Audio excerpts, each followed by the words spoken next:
In the previous video, I presented a few of the arguments I disagree with regarding the early date of the Exodus. In this video, I will present the reasons why I don't find the late date accurate either. There is one big main reason that needs to be explained and broken down.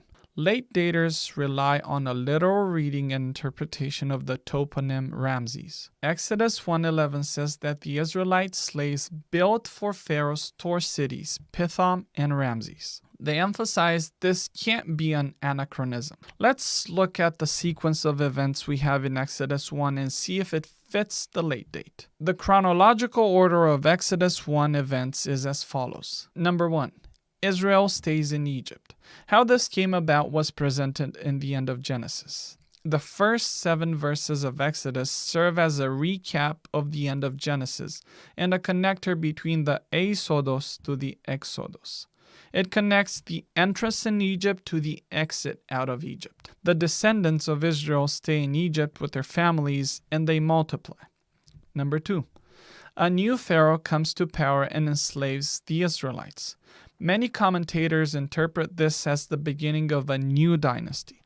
I find the context fitting for Joseph to have come to power under the Hyksos rule and this new pharaoh to be Ahmose I, the founder of Dynasty 18. Most late daters agree with Ahmose I being the oppression pharaoh, while some disagree because it's too distant from a 1265 BC Exodus. To prevent any possible threats from Israel and foreign enemies, this pharaoh decides to enslave them and use them as free labor.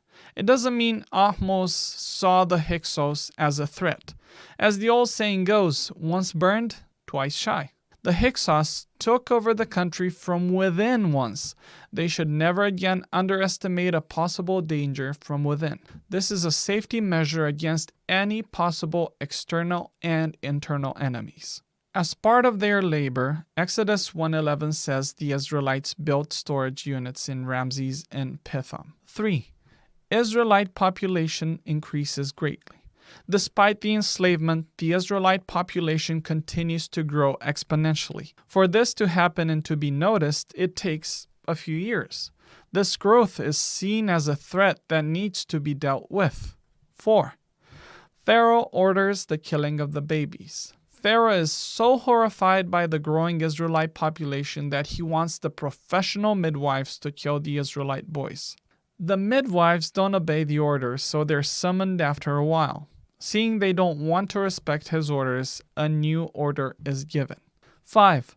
Pharaoh orders the Israelites and the Egyptians to throw all males in the Nile. This is part of the population curving Pharaoh wants to achieve as the Israelites are seen as a possible threat. Right around this time, a special boy is born. 6. Moses is born.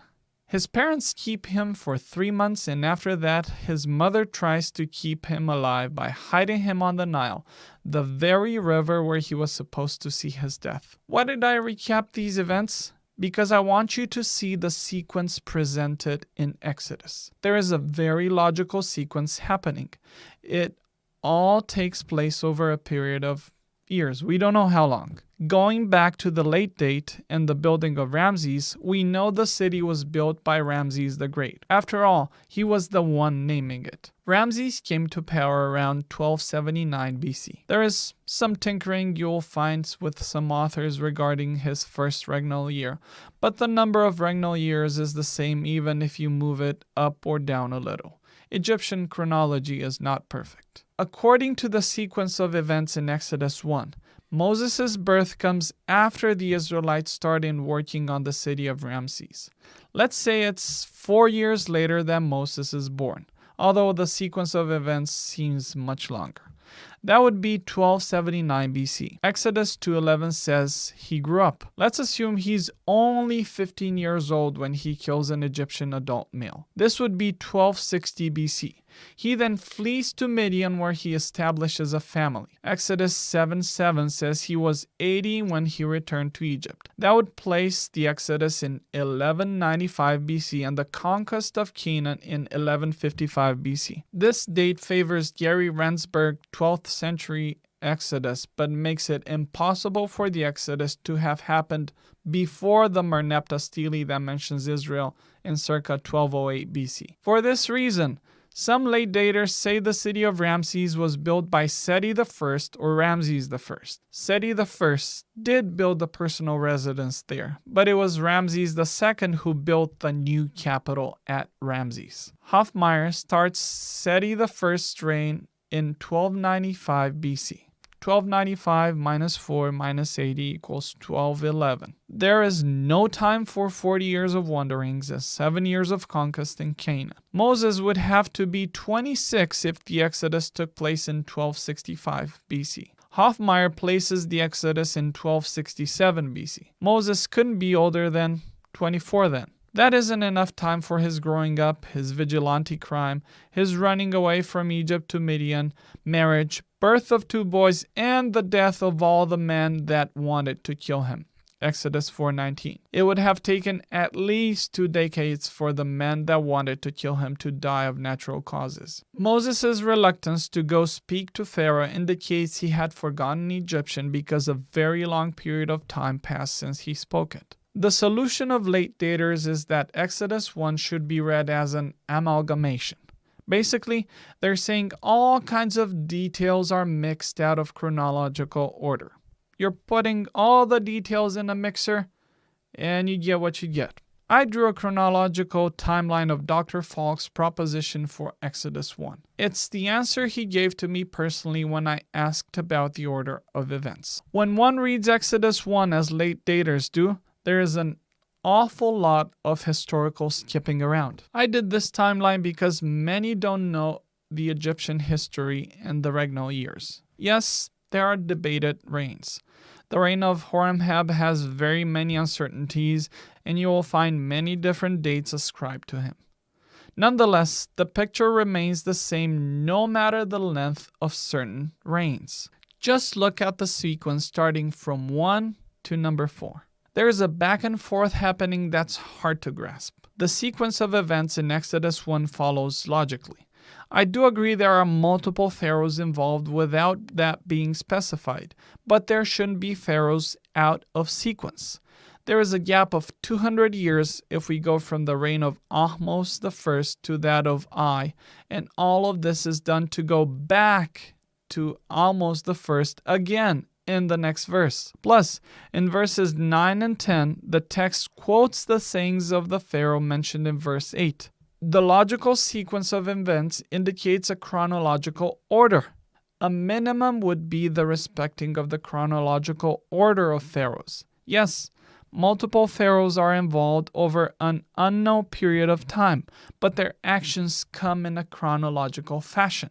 Even if their names were unknown to the author of Exodus, what the author is rendering is a sequence of events that do not depend on the names of the pharaohs. Based on this interpretation proposed by Dr. Falk, 4 different pharaohs are mentioned in Exodus 1, spanning a period of about 260 years. This includes all 15 pharaohs of Dynasty 18 and the first 3 kings of Dynasty 19. I am not convinced interpreting Exodus 1 as an out-of-order amalgamation is the correct historical reading. There are 4 direct speeches of the pharaohs. Verses 9 and 10 are the first speech in which the pharaoh decides to enslave the Israelites. The last 3 speeches are in verses 15 through 22, and they are about the decision to kill the babies. The order given to the midwives should be soon followed by the order to throw them in the Nile when the midwives disobey. That means a short amount of time passed, therefore it's most likely the same pharaoh. My conclusion is there are 2 pharaohs mentioned in Exodus 1. The events happen in chronological progression, but we can't know from this text how much time eloped between the 2 events. The only way to interpret the events of Exodus 1 in a logical and chronological sequence requires reading verse 11 anachronistically. That means the Ramses of Exodus 1:11 was built before the reign of Ramses II. The issue is this is the very thing late daters say early daters shouldn't do. They shouldn't read Exodus 1:11 anachronistically. The problems are much bigger. Late daters use a double standard when it comes to biblical chronology and the Bible. In the next video, we will expand our talk on the chronological problem of late daters. Subscribe and hit the notification bell so you know when I uploaded it.